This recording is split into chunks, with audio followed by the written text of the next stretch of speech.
Hi everyone, this is Mriga. Welcome to my channel. And मैं एक 2 months old baby boy की mother हूँ। And आज मैं प्रेगनेंसी में जो लोअर बैक पेन होता है उसके बारे में कुछ बताना चाहूँगी, जो मैंने खुद एक्सपीरियंस किया है और जो मैंने खुद चीज़ें आजमाई हैं जिसकी वजह से मुझे बहुत फ़ायदा हुआ है। तो चलिए स्टार्ट करते हैं। प्रेगनेंसी एक बहुत ही हैप्पी जर्नी है और अगर उसमें थोड़ा सा भी हेल्थ इश्यूज़ हो तो वो हैप्पी नहीं रहती है एंड आप बहुत इरिटेट हो जाते हो कि यानी मैं एंजॉय भी नहीं कर पा रही हूँ अपनी pregnancy time. And lower back pain ऐसी चीज़ है जो आजकल ऑलमोस्ट हर दूसरी औरत फेस कर रही है। अकॉर्डिंग टू सम सेंसेस तो 42% लोगों को लोअर बैक पेन है यानी फीमेल्स में। बट लोअर बैक पेन जो है वो और ज़्यादा बढ़ जाता है जब यानी प्रेगनेंसी में आप सेकेंड और थर्ड ट्राइमेस्टर में जाते हो। तो इसके लिए बहुत सारी चीज़ें हैं जो आप कर सकते हो घर पे ही, जो मैंने खुद की है। मैं कोई एक्सपर्ट नहीं हूँ लेकिन ये सारी चीज़ें मैंने खुद एक्सपीरियंस की है और मैंने जब ये चीज़ें आजमाई हैं तो मुझे बहुत ज़्यादा फ़ायदा हुआ है। तो उसमें से कुछ चीज़ें हैं जो मैं आपको यानी अपने एक्सपीरियंस से बताना चाहूँगी। तो सबसे पहली चीज़ है वो है विटामिन D3। विटामिन D3 अगर आप देखेंगे, आप अगर डॉक्टर के पास जाते हैं और बोलते हैं कि मुझे कमर में दर्द है तो वो कुछ टेस्ट कराएंगे आपकी और उसमें विटामिन D3 की भी टेस्ट कराएंगे। वो इसलिए क्योंकि विटामिन D3 जो है वो अपनी बॉडी में जब कम हो जाता है तब भी बहुत ज़्यादा बॉडी पेन और लोअर बैक पेन होता है। तो विटामिन D3 के लिए आप क्या करेंगे? तो सबसे बेस्ट सोर्स है सनलाइट अर्ली मॉर्निंग का, जो कि शायद आपको पता होगा लेकिन वही है कि करने में आता नहीं है।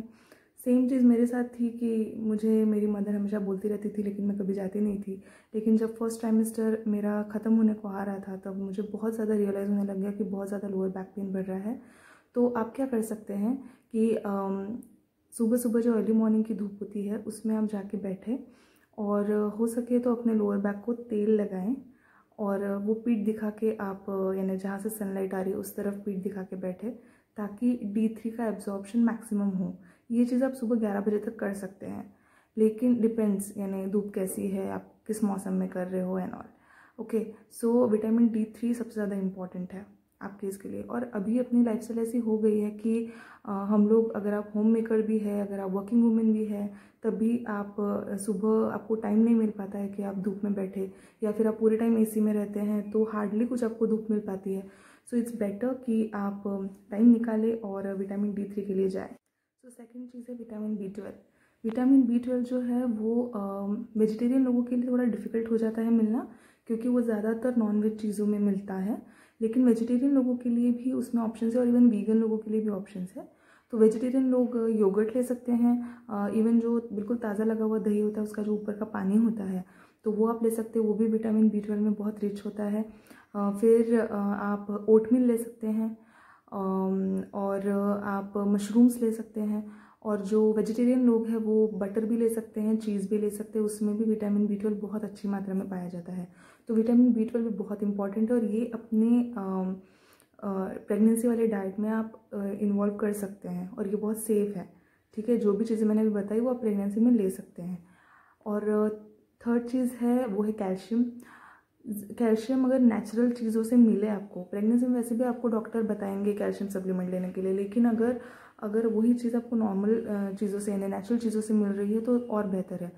तो जो लोग चाय कॉफ़ी अगर पीते हैं तो कॉफ़ी वैसे भी यानी मैंने तो नहीं पी थी मेरे प्रेगनेंसी में, लेकिन अगर आप ऐसा कुछ ड्रिंक बना के पी सके तो मैं राजगीरा जो होता है, राजगीरा और उसमें जो खारिक होती है, छुआरे जिसे बोलते हैं, वो डाल के, उसका पाउडर डाल के वो मिल्क में मिक्स करके मैं वो लेती थी। दोनों भी चीज़ें बहुत रिच है कैल्शियम में, तो वो आप ले सकते हो और ये अपने डेली लाइफ में आप इनकलकेट कर सकते हो ताकि नेचुरल रिसोर्सेज से आपको कैल्शियम जो है वो मिलता जाए। बिकॉज बॉडी को जितना आप नेचुरल चीज़ों से यानी विटामिन और मिनरल्स देना चाहे वो ज़्यादा जल्दी एब्जॉर्ब कर लेती है। और तीसरा है सिटिंग पोस्चर और स्लीपिंग पोस्चर। प्रेगनेंसी में वैसे भी जैसे जैसे आप थर्ड ट्राइमेस्टर में जाएंगे, सेकंड ट्राइमेस्टर के टुवर्ड्स द एंड आपको बहुत ज़्यादा पेन, लोअर बैक पेन, पीठ में पेन ऐसे हो सकता है।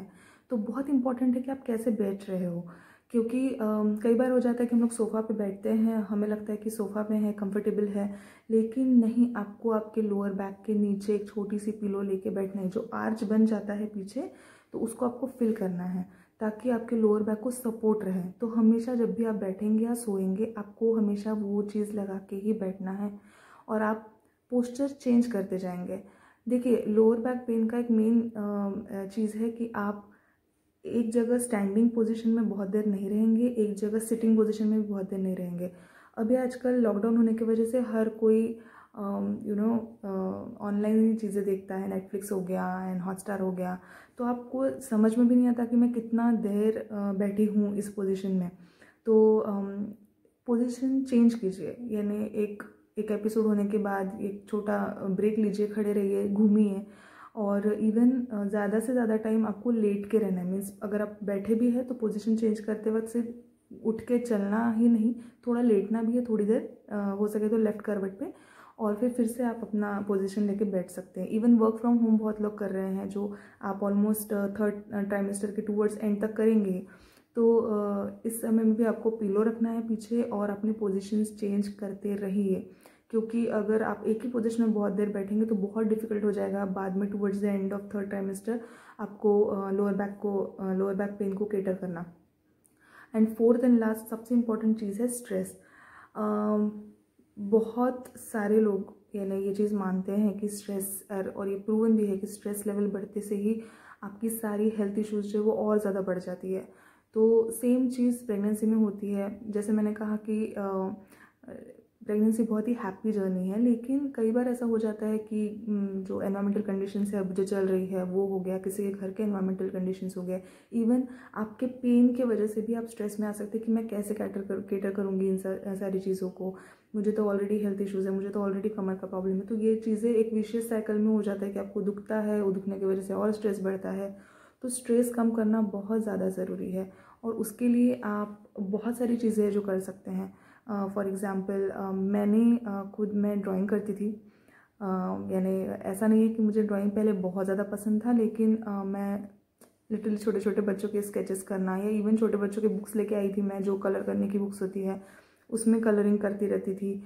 और बहुत देर करना पड़े ऐसी चीज़ नहीं करना है आपने, लेकिन उससे अगर रिलैक्स हो रहा है तो आप वो करिए। आप म्यूज़िक सुन सकते हैं, वॉक करते करते म्यूज़िक सुन सकते हैं।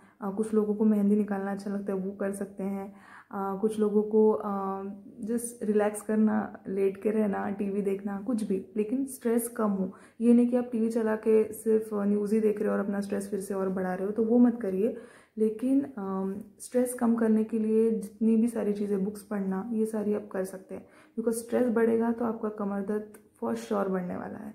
तो please take care of that कि आप वो ना करें।